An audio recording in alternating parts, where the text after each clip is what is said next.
Hi, my name is Oliver Brown, here for another session of Two Mugs in Coffee on Wednesday, the 6th of October. I'm today joined by Harry Mcauley, and we're going to do a bit of a deep dive into the market and then talk a little bit more about specialty buying and how we should, we should be thinking about that in COVID land. Harry, welcome. Thank you for having me. Good morning. Hello, everyone. Good to be back. My second episode of Two Mugs. I'm glad to have you back. Thank you very much. It's always nice to have this different perspective. Sea market's been keeping us on our toes. Been an interesting. Bit of an insight there. What have we seen? Where do we think we're going to go? Yeah, it's been an interesting week, I suppose, since the last episode. We saw the market testing 207 almost on, I think, Friday's session, which was scary.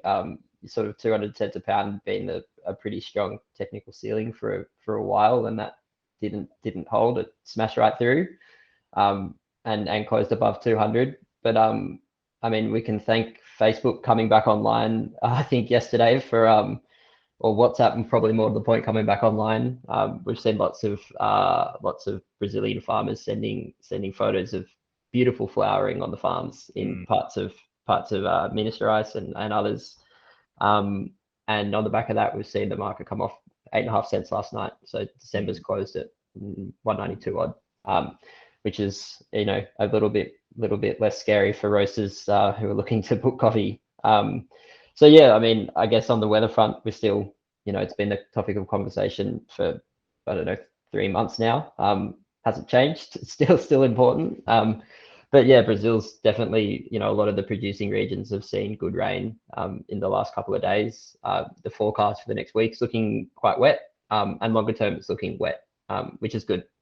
The soil, the moisture levels in the soil have been low for a long time, and this rain has obviously triggered the flowering, which is super important. All those flowers will turn into cherries, which will turn into cappuccinos one day. But we really need to see that rain in the soil to help support the proper maturation of the cherries as well. So it's good to see some rain. Obviously the market's reacted accordingly as well. Yeah, finally. It was really fascinating to see that spike on Friday, because I know our conversations with Brazil in that week had been along these lines. If the rain was coming, we can expect to see things drop off, and to see, it do such a massive spike the opposite direction was fascinating. And I know everyone was like, what? I think everyone was a bit more scared than anything else, at least on the roasting side, or the importing buying side. Great for farmers, harder for roasters for sure. Definitely. Real interesting. Interesting ride. And again, I think the trends would suggest, as long as this rain keeps coming, that we're going to see the market come back towards us a little bit. Is that the expectation over sort of the next week or so? I think that's the hope. I mean, it's sort of interesting to see after such a big spike how quite quickly the market could also sell off all of those gains as well. So I mean, there's perhaps not the the support there to in the face of rain to kind of see merchants and non-commercial actors keeping prices above 200. So I think we'll have to wait and see. I won't like to put my name against anything, because it's a very tricky time at the moment. We'll have to wait and see. I think if it gets, we've seen, at least from roasters generally here, but a lot in Asia and the US, it seems to be once we get sort of below 180, that seems to be a good buy price, or the new good buy price for roasters. So if we get back down there, it might be a time to look at some coverage if you're a coffee roaster. Yeah, absolutely. Yeah, thanks.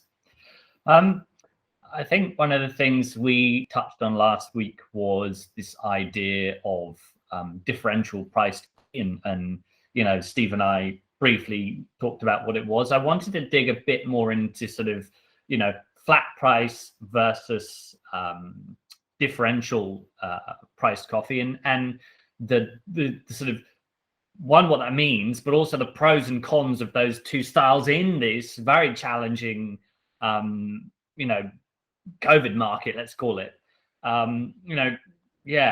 Let's sort of start unpacking that, and if you can give those that are listening and a bit of a walkthrough on what that looks like. What is flat versus diff, and why, perhaps in the past, most people would assume flat price coffee is definitely the way to go. Of course, that's the positive, but we've actually seen differentially priced coffee supporting the farmer more in this market. Let's dig into that a bit. Yeah.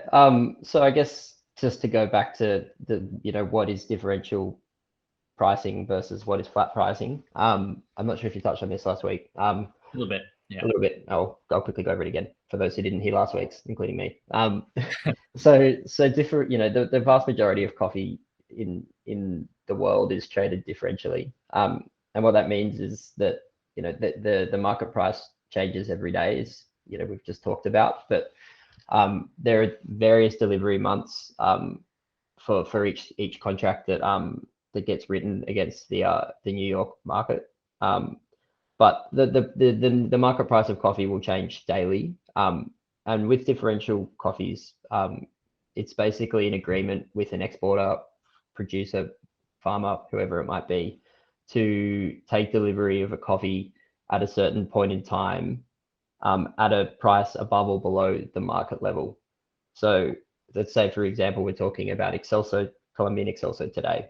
It might be plus 50 for argument's sake, which means that we agree to pay 50 cents above the market price of the corresponding delivery month that we're going to ship the coffee in. Whereas with flat price coffee, it's not priced against the market. The exporter, vendor, farmer, whoever it might be, sets the price, and it doesn't matter if New York's at $1 or $5. If we agree at $2.50 is the price, that's the price we pay, and that's the price they receive. So in the past, and still to this day, I mean, most specialty coffees, particularly at the micro lot level, it's always flat priced. Producers have a lot more flex in setting that price, or exporters, whoever it might be, because of the quality premium. So they can really set the price that they want. And we've found in the past, and it does really depend on, which countries we're talking about. Coffee's traded differently everywhere. But generally speaking, high-end specialty sort of blend lines as well will often be, fixed price coffees. And I think there's positives and negatives. I think in a stable market for an exporter, having a fixed price coffee is great.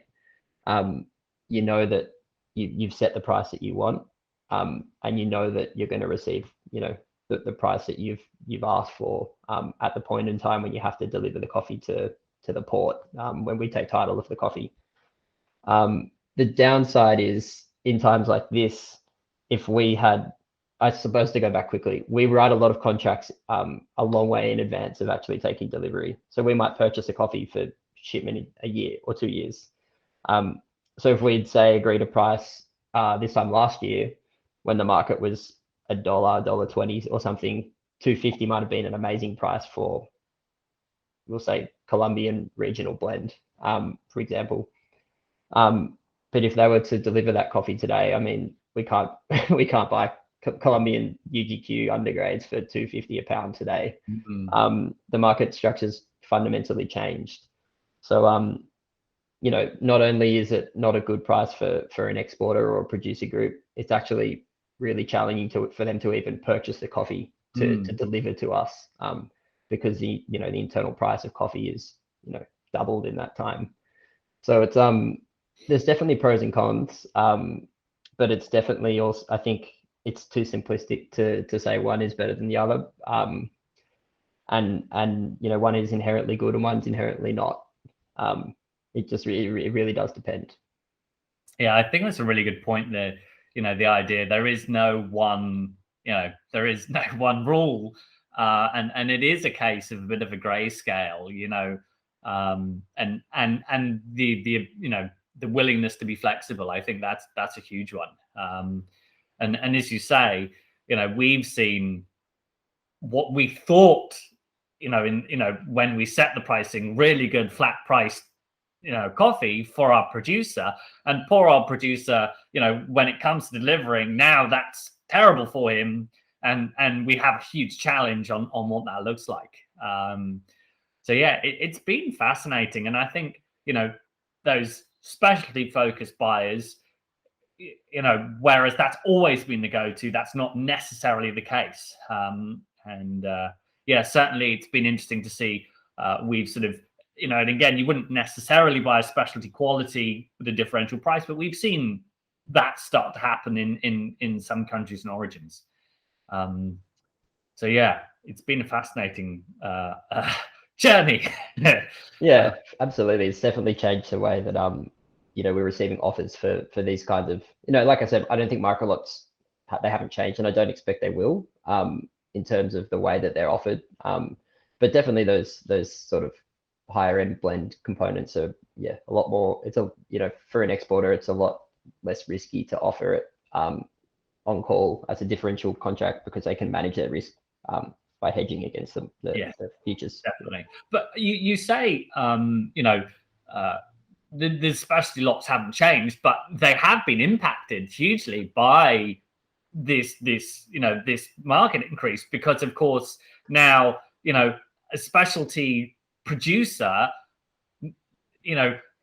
what he needs to do in order to get kind of specialty prices is actually not very much. He only needs to deliver base quality, and he can get the specialty price he got last year, this year, without lifting a finger. So if you now want specialty as a roaster, in order to encourage Mr. Producer to really push the envelope, he's going to want higher prices. I mean, that's ultimately, it has been impacted massively. Yeah, that's so true. I think that it'll be really interesting to see. I guess we're coming up to East Africa and Central American harvests again, and Colombia's are coming online again as well. So it'll be really interesting to see how producers and exporters are going to offer microlot qualities, for the coming crop, because the temptation is to offer it. The market's say gone up 40%. Maybe my microlot price goes up 40%. But maybe, I think it might be a case by case scenario, whether, for that kind of quality, especially for, producers who have long-term relationships with roasters or importers, whether it's a bit of a conversation about, okay, I understand that the market's not going to be might not be at 200 cents this time next year. So we can find a happy medium, where, I'm getting a fair price, but I'm also not passing on all of that increase to you. And yeah, so I don't know, is the short answer. I'll be very interested to see how it looks. I mean, I know having had one conversation with an origin partner recently, it sounds like they're trying to kind of manage that in the way that I just described.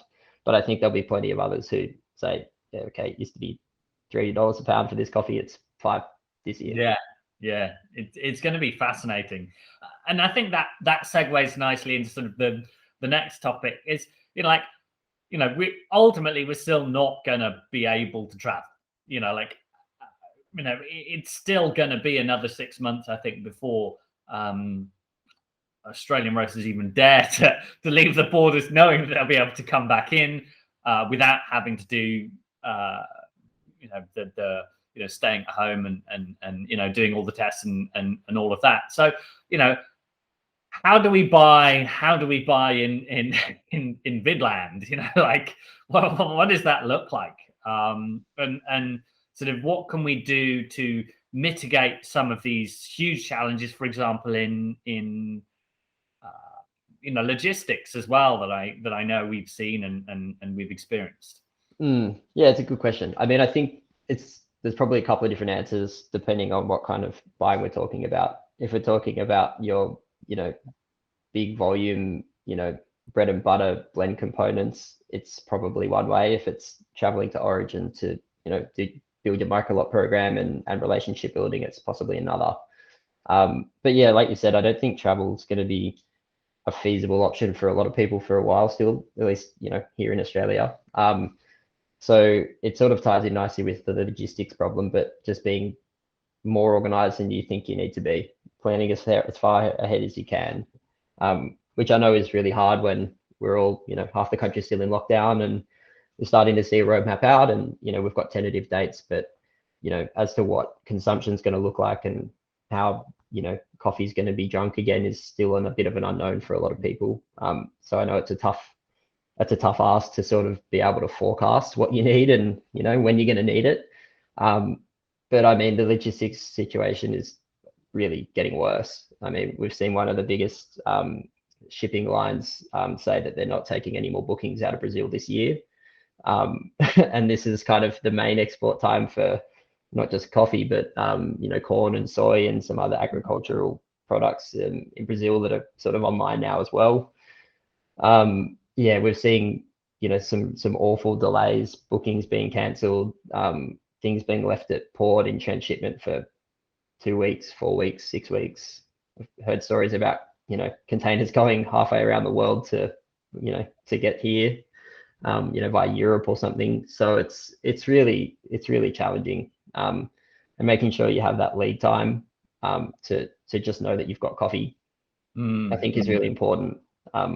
Dipping into the spot market now is going to be, with prices where they are, it's hard.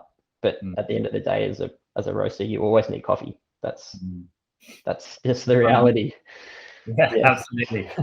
Like, let's talk a little bit about the logistics side. What kind of things do you feel roasters can do to, mitigate some of the, the delays in the shipment process? What can they do to maintain quality if you're a specialty focused roaster and you've put your micro lots in from, best of Panama in a container? Like what kind of things can they, do they need to think about, should they be thinking about, and can they do to sort of maintain quality and sort of, make sure it gets there in time?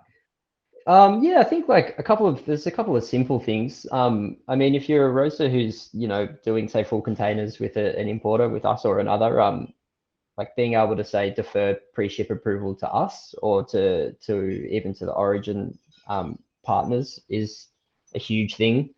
I mean, okay, there's sea freight logistics is a problem, but FedEx has been, I think they've been on strike all week in Australia. Australia Post in Victoria has not taken any deliveries for two or three days, I think, last week, to clear the backlog. Like, we're seeing things in Express Post take 2 or 3 weeks to arrive, and it's meant to be next day. So that kind of lead time from, say, a sample being sent from Brazil, for argument's sake, it used to be maybe 6 days, 7 days to get to Sydney to our lab. We turn it around the same day. It's with the roaster the next day. In a perfect world, they roast it that day, cup it the next day, and it's approved within less than 2 weeks. But with all the delays and, different shifts and, COVID protocols within roasteries to not have an A team and a B team and things like that, it can be taking 3, 4, 5 weeks. And we just don't have that time anymore. We're booking containers 2, 3 months in advance of them leaving and still getting cancellations without then having, things not approved and things not getting milled and missing shipments. So I think definitely if you can do that, that's a huge thing. I think it's an interesting. It's a really interesting point, because again, I think, we as roasters and that, well, I know we've seen it, like in the past, we've kind of felt only we have that knowledge to know what our partners in consuming country, our roasters, our customers, only we know what they want. But as you and I both know, particularly this year, we found out that, I mean, and it's obvious because that's what they do for a job. Your average lab team's a pretty impressive setup. Like, they are, this is their lifeblood. This is what they do. And it's been like, we've seen it, haven't we? Like, if you give them a flavor profile and you tell them what you want, they'll be able to deliver. They know what they're doing. I think that there's that thing of like, oh, you know what, I can just a little bit. I don't need to do that. But it's a big ask, isn't it? Totally. I think so. I mean, I think it's challenging in so many ways, but it's very liberating too. I mean, but it does require, I think you need to have a couple of things, probably like a very clear vision of what you want and be able to explain it well, but then also having trust with, the importer, the exporter, the lab team, the producer, whoever it might be, that they can deliver on what you are asking for. But if you have those two things, then it certainly is going to make life a lot easier. You know, knowing what you have coming and that it's coming on time and that you have your prices set. That's a huge thing in 2021, 2022. I think that's really important. Absolutely. And again, paint that picture, it out, really make sure, that there's no gray. You've really sort of, detailed in everything you want, because then that allows, the labs, us to act on your behalf. Yeah, absolutely. The other thing I think we touched on a little bit was packaging. I think that's a sort of surefire way to maintain quality. And I know we've seen huge success out of Kenya from our vac packs. Quality still holding. Did so last year, definitely holding this year. Also some good success with the 30 kg vac pack bags. What other ways can our roasters sort of maintain that quality? Ooh, good question. I mean, I think bag types is huge. I mean, it's indisputable that those hermetically sealed, like vacuum bags, are incredible. Like, it makes a lot of difference. You could be, sometimes you drink Kenyans that are, 18 months old and they still taste awesome. Whereas if you had it in a Ikatak bag or a Grand Pro bag and cut them side by side, I think it would be a very different story. I suppose trying to have things shipping quickly as well is a big thing, and I know that's a tough ask on the roaster because it's a bit more out of their hands. But once coffees are approved, a pre-ship approved, that's when the exporter will then go and actually mill the coffee. The sample that you cup is usually just hand milled in the lab to give you an indicative, overview of the whole lot, say. But then they'll go commercially mill it, bag it, and then hopefully get it to port as quickly as possible. Get that booking that we already had 3 months ago that didn't get rolled. We had the container already in there. And then it's shipped without hopefully any delays, and it gets here on time.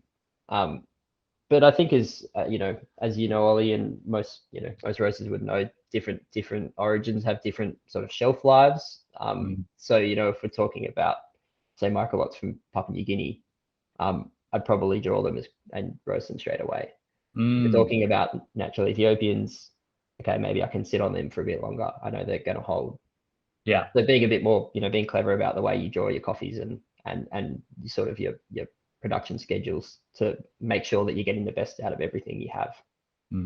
Yeah, definitely. No, I agree. Yeah. The other one, and again, realistically, it's not necessarily an option for everyone, partly because the availability of them. But talk about what reefers are. And how people can take advantage of them as well. Yeah, so refrigerated food grade containers they're a great option. We've done them, we've used them in the past for different origins, and they really do a good job. So once the coffee's been milled and bagged, in most countries it will then be put into the container.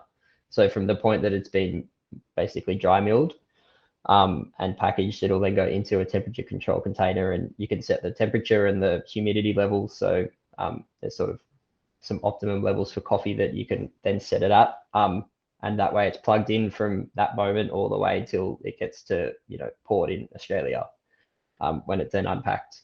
But I think that's for sure the time when coffee's most vulnerable. If you think about the life cycle of coffee from, we'll say Honduras, it goes to port and it's 35 degrees, and then it sits on the Pacific Ocean for 2 months. And it's sweltering hot in the middle of a stack of metal boxes. Having that sort of temperature control container is huge in that respect. Of course, it comes at a cost. They're not cheap. They're usually about double the dry containers. And, you know, dry containers are about quadruple what they were 3 months ago. So it's definitely a factor to consider. But yeah, in terms of absolute quality, that's for sure the best way to get coffee from A to B, or short of air freight, I suppose, but it's not viable for anything more than, you know, Yeah, very, absolutely. very expensive lots. Yeah. Your Panama geisha. Yeah, exactly. Yeah, that's really interesting. And again, I think, you know, the other challenge would be, you know, trying to get hold of reefers. I know some countries are comfortable with doing that. You know, Brazil, not a problem. Colombia, not a problem. Most of Central America, not a problem. You know, challenges though, if we're wanting reefer containers out of, you know, Africa, Ethiopia, Uganda, you know, Tanzania, they're all quite difficult to manage reefers from.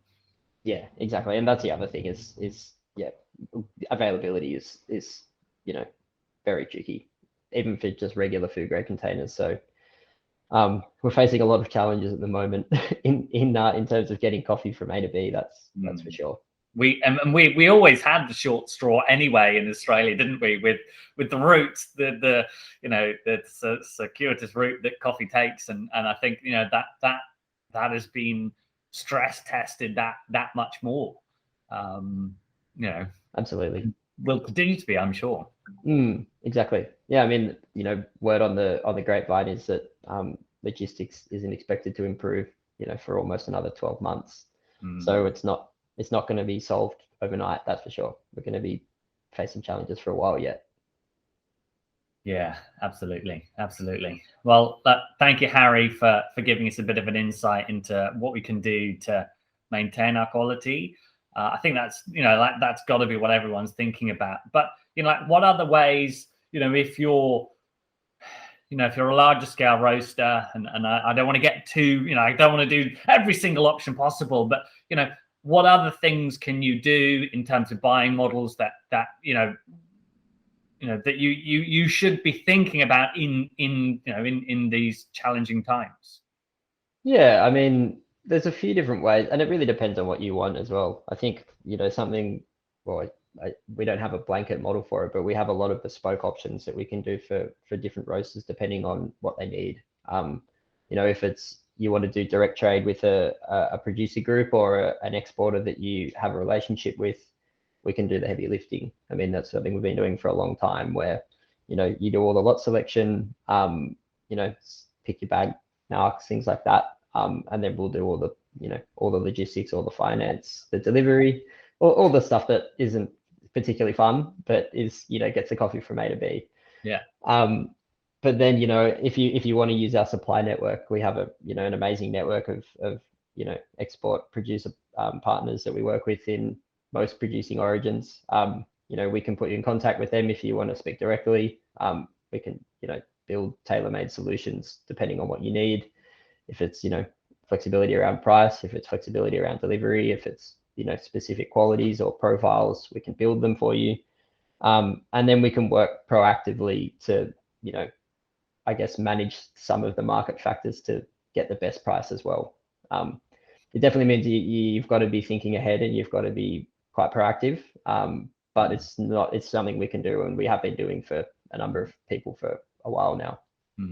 Yeah, definitely. And I think there's that thing, you know, those larger scale roasters often think on those terms already. They've planned, you know, out at least out to 2022. And I think it's that, you know, as you say, reiterating that point of forward planning. And that doesn't just have to be for the large scale roasters, but the small scale as well. Everyone, you know, get your forward plan on, you know, and once that's done, you can almost set and forget.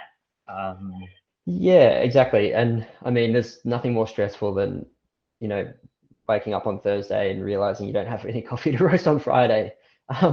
So, you know, I think being able to take that level of stress out is a big thing. Gives you more time to focus on the other aspects of, you know, the business outside of, you know, just the procurement, because this is only one facet for running a coffee roastery. You know, this is just one small part of it. Or big, Yeah, you know, one big part of it, but, you know, there's a lot of other things to do as well. So if we can help take some of the burden off, then, you know, that's what we're here for. Yeah. Empower and not get in the way, and let the roaster get on with the job Yeah. of running the roastery. Exactly, pretty much. Yeah, cool. Thanks for that, Harry. Really appreciate that insight, and hopefully everyone listening also sort of gets something out of that today. Thanks for that deep dive, and hope to speak to you again soon. No doubt. Thanks for having me. It's been a pleasure. Appreciate it. All the Cheers, best. Ellie. And again, no problem. If you've got any questions, anything you want to ask, please add a comment. We're happy to look into any subject. So thank you so much for listening, and all the best. Till next time.